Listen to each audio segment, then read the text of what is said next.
Direct നീ ഒരുപാട് പേര് ചോദിച്ചിട്ടുണ്ട്, എങ്കിൽ പോലും എനിക്ക് ചോദിക്കാനുള്ളതെന്ന് വെച്ച് കഴിഞ്ഞാൽ എനിക്കൊന്നും അറിയാൻ വേണ്ടിയിട്ടാ.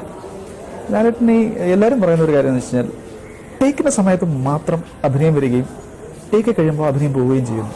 അതെങ്ങനെയാണത്? അതെങ്ങനെയാണ് ഞാൻ നിനക്ക് പറഞ്ഞു തന്നാ നീ അത് ചെയ്യില്ലേ?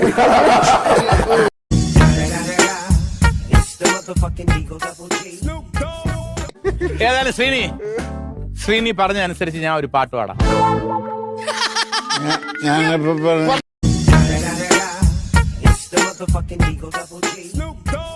അല്ല, ശ്രീനി പറഞ്ഞില്ല, എന്നാലും ശ്രീനിയുടെ മനസ്സിലൊരു ആഗ്രഹമില്ലേ ഞാൻ പാടണമെന്ന്? ഇല്ല.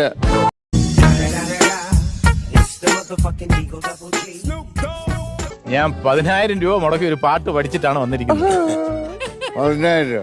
ആ, അത് ഞാൻ തന്നാ പഴതിരിക്കോ?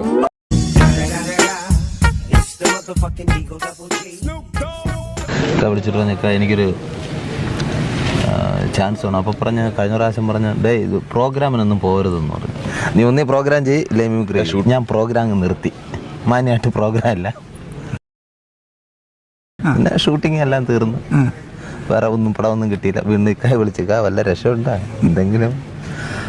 നിനക്ക് പ്രോഗ്രാം ഉണ്ടാ? ഞാൻ പറഞ്ഞില്ല. പടം ഉണ്ടാ? ഇല്ല. ഇത്രേ ഞാൻ ആഗ്രഹിച്ചോളൂ.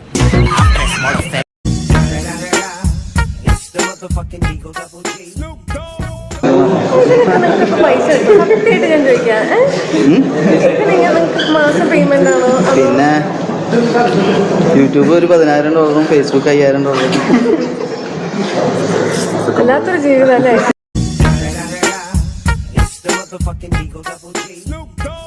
വന്ദനം ഷൂട്ടിംഗ് നമ്മൾ നടക്കുമ്പോൾ മോഹൻലാലിന്റെ പിറകെ ഓട്ടോഗ്രാഫുമായിട്ട് ബാംഗ്ലൂർ പാർക്കിൽ നിറച്ച ആൾക്കാർ. അപ്പൊ മുകേഷ് അവിടെ, നീ നോക്കിക്കോ, അടുത്ത വർഷമാകുമ്പോ ഇതേപോലെ എന്റെ പിറകെ ക്യൂ നിൽക്കും, നീ നോക്കിക്കോ ജഗദീഷ് എന്ന് പറയാൻ നേരത്ത് പെട്ടെന്ന് sir photo sir, please sir അയാൾ വന്നു. അപ്പം എടുത്തു ഇതൊരു തുടക്കം കണ്ടോടെ എന്നൊക്കെ പറയുന്നത് അയാൾ.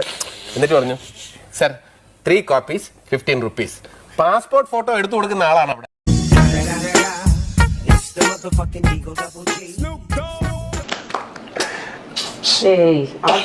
പോരാ, വേറെ എന്തെങ്കിലും കൂടി കൂടുതൽ മക്കളുണ്ടാക്കാന്നുള്ള കാര്യം പറഞ്ഞിട്ടാണ് എന്നെ പ്രപ്പോസ് ചെയ്യുന്നത്. എനിക്ക് ഒട്ടും പറ്റില്ല. എനിക്ക് ആകെ അറിയാവുന്ന പണി അതാ.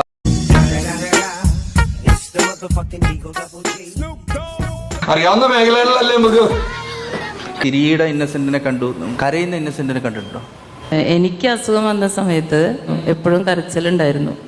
അത് ഡോക്ടർ ഗംഗാധരൻ വരെ പറഞ്ഞു, ഇന്നസെന്റിന് അസുഖം വന്നിട്ട് ഞാൻ ഇത്ര ഡിപ്രഷനായിട്ട് കണ്ടിട്ടില്ല.